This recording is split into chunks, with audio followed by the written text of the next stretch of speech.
Hello friends, my self doctor Chandan, MD medicine, PMCH Patna.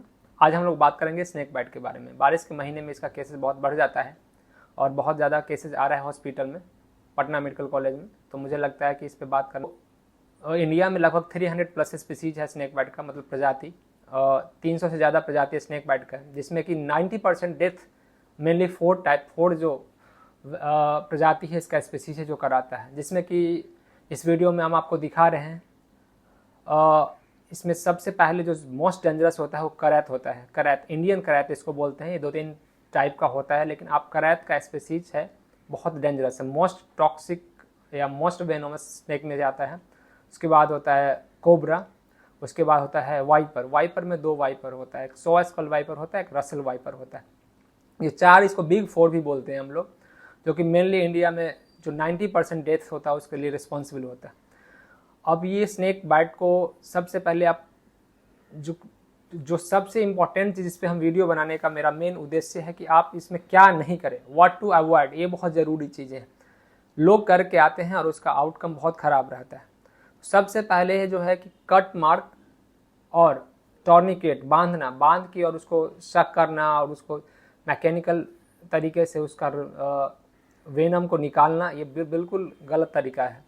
इससे बहुत सारा कॉम्प्लिकेशंस क्रिएट हो जाता है कि अगर आप जोर से उसके रस्सी को बांध दीजिए, आप बहुत पतला थ्रेड से उसको बांध दीजिएगा, तो वहाँ पे गैंग्रीन डेवलप कर सकता है और उसका मांस जो उसका जिस पोर्शन को बांधते हैं उसके आगे का मांस सड़ भी सकता है। और ऐसा केसेस आता है इसमें कि पोस्ट टॉर्निकेट गैंग्रीन इसको बोलते हैं, कि बांधने के बाद उसमें वेनस आर्टेरियल सप्लाई हैम्पर हो जाता है, जिससे कि गैंग्रीन डेवलप कर जाता है। इसलिए इसको बिल्कुल नहीं करना। सबसे पहला और सबसे मोस्ट कॉमन थिंग जो लोग करते हैं, उसको बांध के और काट के, और उसमें ऐसा अवधारणा है कि उसका मुंह से और उसका कुछ भी कोशिश करते हैं कि उसका वेनम को निकाल दिया जाए, लेकिन ये बहुत गलत तरीका है। दूसरा तरीका है कि झाड़ फूक। ये बहुत कॉमन है कि अगर स्नेक बाइट है, अगर हम स्नेक बाइट है, खास के करैत, कोबरा और वाइपर जैसा स्नेक बाइट किया है, तो आपको कोई झाड़ फूक नहीं बचा पाएगा। वो फालतू का टाइम वेस्ट होता है, उसमें व्यर्थ टाइम वेस्ट होता है, जिससे मरीज और ख़राब होते चला जाता है और फिर फ्यूचर में उसका प्रोग्नोसिस और ख़राब हो जाता है। प्रोग्नोसिस मतलब आउटकम और ख़राब होता है। तो ना ही झाड़ फूक कराना है, ना ही बांधना है जोर से, और ना ही उसमें कट लगाना है। कट लगाने से मुझे आइडेंटिफाई में कोई सर्जरी नहीं करना है या कोई क्रायोथेरेपी नहीं करना। क्रायोथेरेपी मतलब कि ऐसे नॉर्मल लैंग्वेज में समझिए कि गर्म करके किसी लोहे का सामान या वायर को और उसको बर्न कर देना, दाग देना, इसको रीजनल लैंग्वेज में बोलते हैं। तो ये सब बिल्कुल नहीं करना, इसका कोई आउटकम नहीं है। और एक और तरीका है कि कोई मशीन से वैक्यूम जैसा करके उसका वेनस को निकालना, ये भी बहुत आउटडेटेड प्रोसीजर है, इसका कोई आउटकम नहीं है। क्योंकि बहुत देखा गया कि अगर कितना भी आप उसको वेनम को निकालिएगा, तो मात्र 2% ही टॉक्सिन उसका निकल पाता है। तो ये 4-5 बात जो बिल्कुल किया जाता है, बहुत कॉमन है, बिल्कुल नहीं करना है। उसके बाद आपको हम बताएंगे कि क्या क्या करना है इसमें। अगर स्नेक बाइट हो गया है तो सबसे पहले आपको देखना है कि स्नेक क्या। सबसे पहला काम कोशिश करिए कि आइडेंटिफाई करने, अटेम्प्ट टू आइडेंटिफाई कि कौन सांप काटा है, किस तरह का सांप है।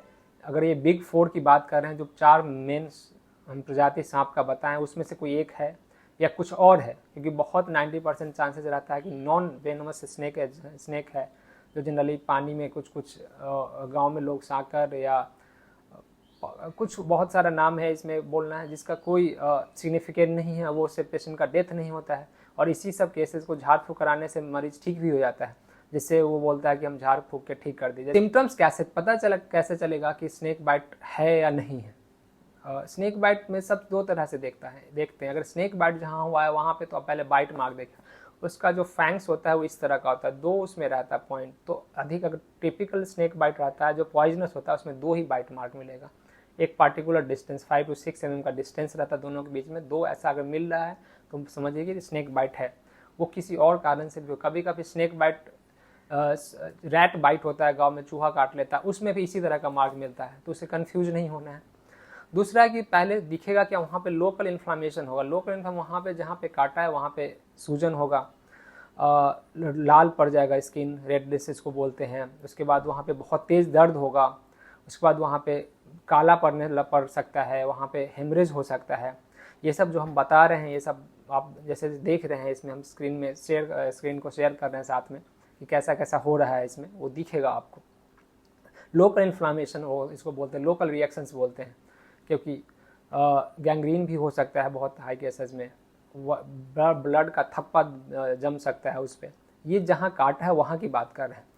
उसके बाद हम लोग दूसरे सिम्टम्स की बात करते हैं कि रेस्पिरेटरी सिम्टम्स कैसा, सिस्टेमिक सिम्टम्स कैसा होगा। सिस्टेमिक मतलब पूरे शरीर पे असर जिसका करता है, तो ये डिपेंड करता है किस तरह का स्नेक काटा है। मेनली दो स्नेक बाइट, दो या तीन स्नेक टाइप होता है, जो वैरायटी होता है, जिसमें कि कोबरा और क्रैत जो हम बताए वो न्यूरोटॉक्सिक होता है, तो नस को, न्यूरॉन्स को डैमेज करता है, नस को, जिसमें से आपको अगर वो काटता है तो आंख झुकने लगना, टोसिस को बोलते हैं, ऐसे अपने आप आंख झुकने लगा। छत देखने के लिए बोलेगा पेशेंट को, लेकिन वो दिख नहीं पाएगा, वो अपने आप उसका आंख झुकते रह जाएगा।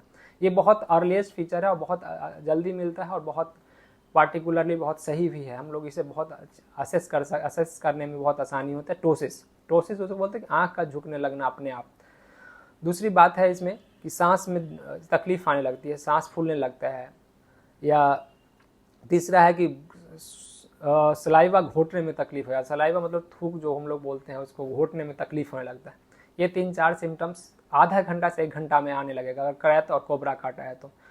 अगर फुल डोज में इंजेक्ट कर दिया आपने वेनम को तो इतना आधा से 1 घंटा में आने लगेगा। ये सब बात जो ही इस तरह से आया तो आपको प्राइमरी फर्स्ट एड क्या करना है, इस बात पे बात करेंगे कि फर्स्ट एड क्या करना है। तो फर्स्ट एड में सबसे पहले जो मोस्ट इफिशिएंट वे है बचने का, इमोबिलाइज कर दीजिए लिम्ब को। इमोबिलाइज मतलब कि लिम्ब जो भी पार्ट में काटा है उसको फिक्स कर देना है। फिक्स करने का मतलब कि उसको बिल्कुल हिलने नहीं देना है। एकदम किसी भी बैंडेज जैसा, बैंडेज रोल जैसा, बैंडेज बोलते हैं, या किसी लकड़ी से या कोई कार्डबोर्ड रोल से उसको फिक्स कर देना है। जो कि इसका मूवमेंट, जितना मूवमेंट कम होगा उतना चांसेस, उतना वेनस स्प्रेड कम होगा। मतलब कि टॉक्सिन जो होता है सुपरफिशियल जो नस होता है उसे वो से जाता है वेनम, तो उतना स्प्रेड कम होगा। और स्प्रेड को स्लो करना ही मेन एम रहता है कि आप हॉस्पिटल समय पे पहुंच पाए और वहाँ पे एंटी स्नेक वेनम टाइम पे मिल जाए। दूसरा तरीका है कि अगर आपको बाइंड करना है उसको तो वो कोई पतला धागा से नहीं बांधना है। एक चौड़ा पट्टी रहना चाहिए जिसको इलास्टिक क्रेप बैंडेज जैसा होता है, और हम आपको दिखा रहे हैं उसको रोल करके धीरे धीरे सुपरफिशियल बांधना है, जिससे कि आर्टरियल सप्लाई, अंदर का जो मेन आर्टरी का सप्लाई होता है वो नहीं हैम्पर हो, और पूरा में एक पट्टी लगा देना, जिससे क्या कि सुपरफिशियल जो नस वेन से जिससे कि ब्रेन तक, सेंट्रल नर्वस सिस्टम तक जा रहा है, स्प्रेड जो फैल रहा है वो स्लो हो जाए। इससे बहुत आसानी होती है कि अगर आप थोड़ा डिले भी कर दी हॉस्पिटल लाने में तो इससे सुविधा होता। तीसरा है कि आप ज्यों ही स्नेक बाइट सस्पेक्ट है और कुछ भी है तो तुरंत नियरेस्ट हॉस्पिटल रश करिए। अगर ना आसपास का कोई सरकारी हॉस्पिटल भी है जहाँ पे, वहाँ जाने के बाद सबसे पहले आप पता कर लीजिए कि यहाँ पे स्नेक बाइट का एंटी स्नेक वेनम मिल रहा है कि नहीं, उसका काट मिल रहा है कि नहीं। पता चला हम भर्ती करा लिए प्राइवेट हॉस्पिटल में और सरकारी हॉस्पिटल में, वहाँ पे उसका एंटीडोट है ही नहीं, तो इसलिए पहले पूछ लेना है कि आपके पास स्नेक का एंटी वेनम है कि नहीं। उसके बाद और क्या सिम्टम्स आएगा कि और क्या करना है उसमें क्या करना है कि आपको बिल्कुल पेशेंट को स्टेबल रखना है, स्थिर रखना है, ना ही चलने देना है और ना ही सोने देना है। सोने नहीं देने का एक कॉन्सेप्ट ये है कि अगर आप पेशेंट सो जाता है तो फिर उसमें सिम्टम्स हम देख नहीं पाते, लक्षण दिख नहीं पाता है और पेशेंट जहर बहुत तेज फैल जाता है और बाद में बहुत तकलीफ हो जाता है। इसलिए कॉन्सेप्ट है कि पहले से ही अवधारणा ये है कि सोने नहीं देना। उसका मेन सिग्निफिकेंस ये है कि हम लोग वेट एंड वॉच में रखते हैं कि पेशेंट अगर सो जाएगा तो हम लोग उसके लक्षण को नहीं देख पाएंगे, इसलिए सोने नहीं देना का कॉन्सेप्ट है। पहले भी गांव में भी आप देखे हो कि मरीज जब स्नेक बाइट होता है तो उसको बोलता है सोने नहीं देना, उसके पीछे का यही कारण है। उसके बाद क्या है कि कोई दवा नहीं देना है, बिना मतलब का कोई भी दवा नहीं देना है। और कोई बहुत लोग अल्कोहल और किसी तरह का नशा लेते हैं तो उसको भी नहीं लेना, उससे और लक्षण छुप जाता है और जिससे हम लोग आइडेंटिफाई करने में मुश्किल हो जाती है कि स्नेक बाइट है। हॉस्पिटल आने के बाद ऐसा डिक्टम है, ऐसा कहा जाता है कि अगर जिंदा पेशेंट स्नेक बाइट का हॉस्पिटल में है तो वो कभी नहीं मरता। बहुत अगर लेट आ गया है, कभी एकदम रेयर होता है कि हॉस्पिटल से पेशेंट मर के गया होगा, क्योंकि अगर सही टाइम पर एंटी स्नेक वेनम चला दिया जाए तो स्नेक मैनेजमेंट कैसे करते हैं स्नेक बाइट का? स्नेक बाइट का मैनेजमेंट हॉस्पिटल में अलग होता है। आपको फर्स्ट एड जो बता दी, फर्स्ट एड बता दी, जो क्या करना है आपको तुरंत उस पर ध्यान देना है और क्या नहीं करना है इस बात पे भी आप ध्यान देना है। उसके बाद हम लोग मैनेजमेंट के बारे में जो बता रहे हैं, तो उसमें ABC तो सब सारे में करते हैं कि एयर वे देखते हैं, सांस का जो भी सांस नली को सिक्योर करते हैं, सर्कुलेशन देखते हैं कि BP और वो कम नहीं गिर रहा है, और तीसरा देखते हैं कि ब्लड प्रेशर और ये सब तो नहीं है, गड़बड़ है। उसके बाद हम लोग एंटी स्नेक वेनम की बात करते हैं कि एंटी स्नेक वेनम देते कैसे हैं। ये सब आपकी बात आपको नहीं, लेकिन सुपरफिशियल आपको ये जान लेना हो कि 4 स्नेक टाइप है मेनली जो कि पॉइजनस होता है, वेनमस होता है, जिसमें कि क्रैत, कोबरा और saw scaled viper and Russell viper है।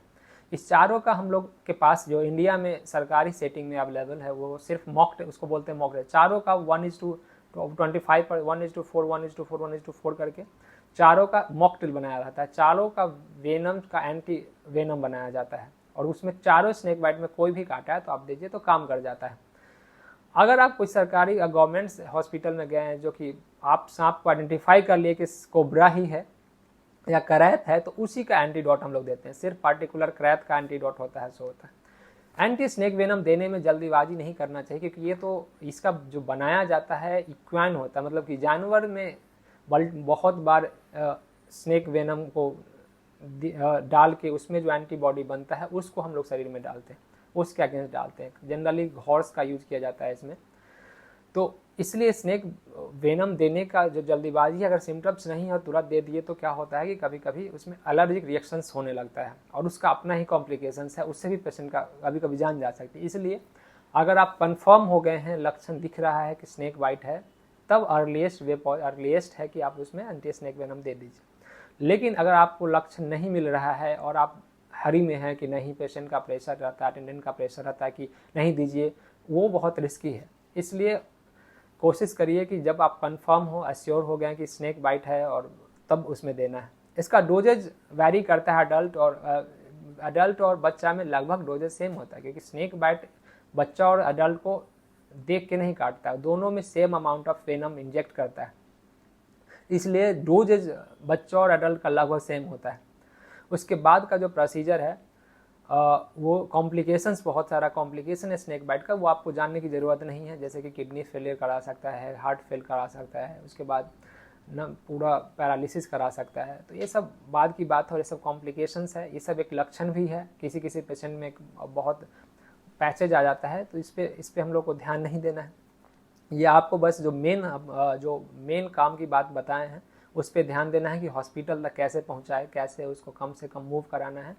और इस तरह की अगर ये वीडियो आपको इन्फॉर्मेटिव लग रहा है, और इस तरह का वीडियो अगर आप और चाहते हैं तो इस चैनल को सब्सक्राइब करिए। और क्योंकि हम अभी नए हैं इस चैनल पे, और हमको इस तरह का कुछ अगर ऐसा आपको क्वेरी है कि इस पे वीडियो बनाएं और इस पे जानकारी दें, और जो भी हम जानकारी प्रोवाइड किए हैं ये अप टू डेट है, एकदम जो रिसेंट डेटा है उसके अकॉर्डिंग है ये।